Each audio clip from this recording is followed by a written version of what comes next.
धर्मस्थला कर्नाटका का वो जगह जहां पर जंगल अब लाशें उगल रहा है। पिछले कुछ दिनों के अंदर लगभग 150 से ज्यादा हड्डियां बरामद हुई हैं, नरकंकाल निकले हैं, इंसानी हड्डियां जंगल उगल रहा है। और इस उगलने की जो रिपोर्टिंग हो रही थी, उन रिपोर्टर्स पर अब हमला किया गया है, उनके कैमरों को तोड़ा गया है, उन रिपोर्टर्स को धमकाया गया है कि धर्मस्थला वाले इस जगह को छोड़कर चले जाओ।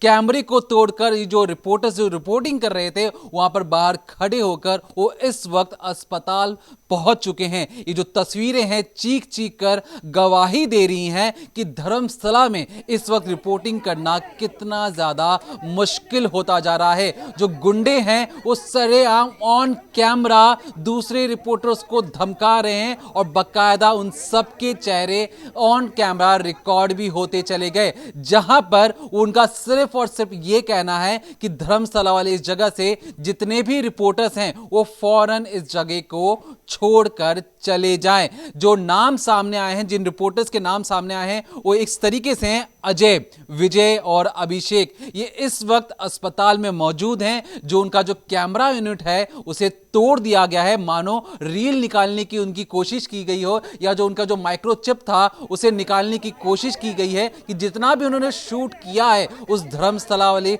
जंगल के इलाकों का, उन सारे फुटेज को हटाने की नाकाम कोशिश की गई है। ये जो धर्मस्थला वाला जो इलाका है, इस इलाके में पिछले कुछ दिनों में चहलगर्मी बहुत ज्यादा बढ़ चुकी है, क्योंकि दावा किया गया सफाई कर्मी के द्वारा कि उसने पिछले 9 सालों के अंदर लगभग 100 से ज्यादा लड़कियों, महिलाओं की लाशों को दफनाया है जंगल के अंदर। ये वो महिलाएं हैं जिनके साथ रेप किया गया, ये वो महिलाएं हैं जिनका यौन उत्पीड़न किया गया, ये वो महिलाएं हैं जिनके शरीर पर कोई भी कपड़ा नहीं था। बकायदा सफाई कर्मी का यह भी दावा है कि जो उसके आका हैं, जो उसके मालिक हैं, बार बार उस पर दबाव बनाते थे कि जो लाशें आ रही हैं उन लाशों को निपटाना पड़ेगा, उसे गायब करवाना पड़ेगा। और गायब करने के लिए उसने इस लाशों को जबरदस्ती जमीन के नीचे गाड़ दिया, कुछ को नदी किनारे दबाया, कुछ जंगलों के बीच में छिपाया, और मकसद सिर्फ उसका यह था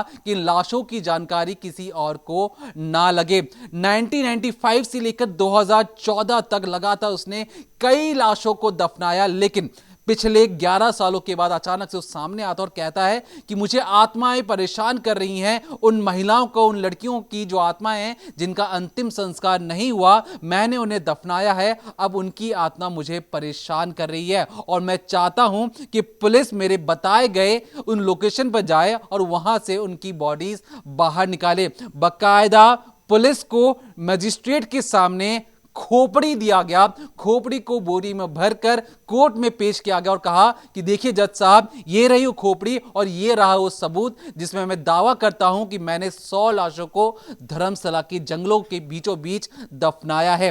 जिसके बाद कवायद शुरू होती है कि लाशों की पहचान की जाए। अब इसके लिए जो एसआईटी बनाई जाती है, लगातार कई दिनों तक छानबीन की जाती है और उसके बाद 13 स्पॉट बनाए जाते हैं। इन 13 स्पॉट में से लगभग सारे स्पॉट्स को खंगाल लिया गया, महज एक स्पॉट बचा है। और इन्हीं सारी जानकारी को इकट्ठा करते हुए जो रिपोर्टर्स उधर पहुंचे थे उन्हें धमकाया जा रहा है, और धमकाने के पीछे जिस गैंग का नाम सामने आया है वो डी गैंग है। दरअसल जितने भी जो गुंडे आए थे उन गुंडों की जो टी शर्ट थी उस पर डी लिखा हुआ था।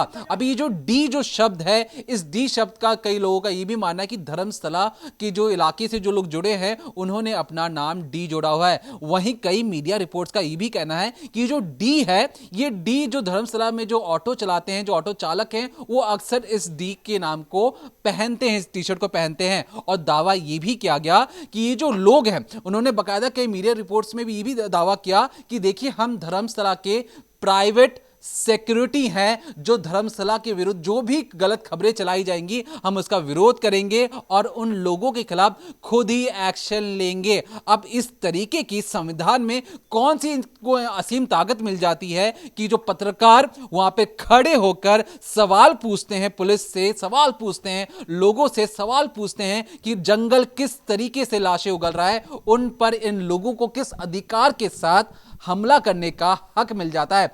हमला होने के बाद जब ये अस्पताल पहुंच जाते हैं, पुलिस जितने भी लोग वहां पर आए थे उन सब पर लाठी चार्ज भी करती है। और ये जो तस्वीरें जो सामने आई हैं वो चीख चीख कर बता रही हैं कि धर्मशाला के इस वक्त जो ग्राउंड में जो हालात हैं वो उतने अच्छे हैं नहीं जितना दिखाने की कवायद की जा रही है। और इसलिए यहां पर आपके लिए जानना यह भी जरूरी है कि पिछले कुछ दिनों के अंदर क्या हुआ है। देखिए, 1 से लेकर 13 स्पॉट की पहचान की गई थी और कहा गया था कि इन सारी जगहों पर अगर खुदाई होगी तो हड्डियां बरामद होंगी।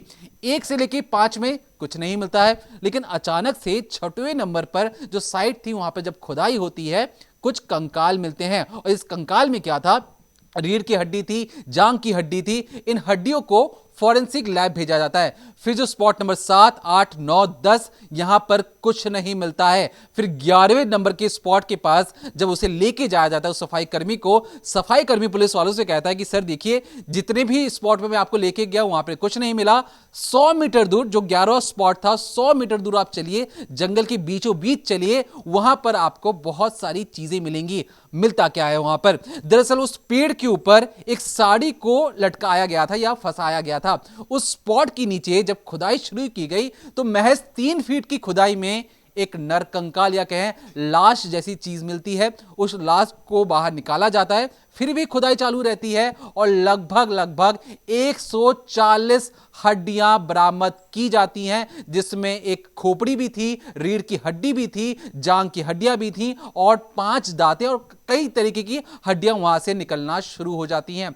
इसके बाद कल के दिन 11वें 12वें नंबर के स्पॉट को खोदा जाता है, वहां पे कुछ नहीं मिलता। लेकिन आज जो सबसे अलग बात यह थी कि जो पुलिस है, जो एसआईटी की जो टीम है, उसे स्पॉट नंबर 13 पे जाकर खुदाई करनी थी। लेकिन ऐन वक्त पर फैसला बदला जाता है और कहा जाता है कि जहां से 140 हड्डियां निकली थी वहीं पर चलते हैं, वहीं पर खुदाई करते हैं। और इस खुदाई में क्या होता है कि खुदाई जब जंगलों की जा रही थी तो वहां से फिर से नर कंकाल मिलना शुरू होते हैं। और इस नर कंकाल में जो सबसे अजीब और जो बात सामने आई है कि उन हड्डियों में जहर था।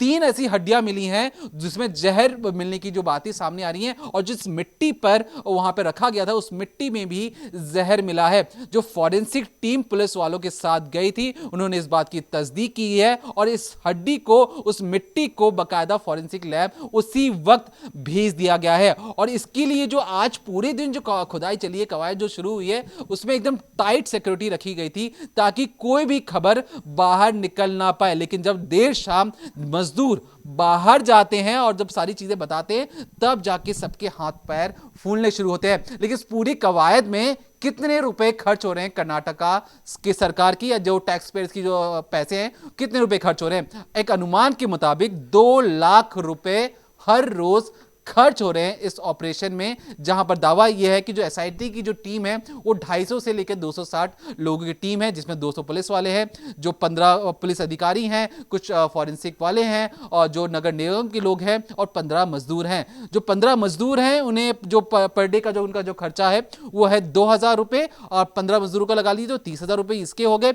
जिस लॉज में जो पुलिस वाले रुके हैं उनका पर डे का जो खर्चा है वो है 25,000 रुपए। और इस अनुमान के मुताबिक जो पेट्रोल और जो आने जाने का जो तेल जो जल रहा है उसका भी जो खर्च लगाया गया है वो लगाया गया है 20 से 25,000 रुपए। और जो मजदूर, पुलिस, फॉरेंसिक की टीम, डॉक्टर्स जो उस जगह पर पहुंचे हैं उनके नाश्ते में भी 35 से 40,000 रुपए खर्च हो रहे हैं। तो धर्मशाला में टैक्स पेयर्स के 2 लाख रुपए खर्च हो रहे हैं। साथ ही साथ दावा यह भी किया गया है कि जीपीआर, ग्राउंड पेनिट्रेशन रडार, जिसकी मदद से पुलिस बड़ी आसानी से, मजदूरों को लगाने की जरूरत नहीं पड़ती, आराम से आप मशीन के जरिए एक्सरे की तरह जमीन के नीचे कौन कौन सी चीजें हैं या बड़े आराम से पता लगा सकते थे।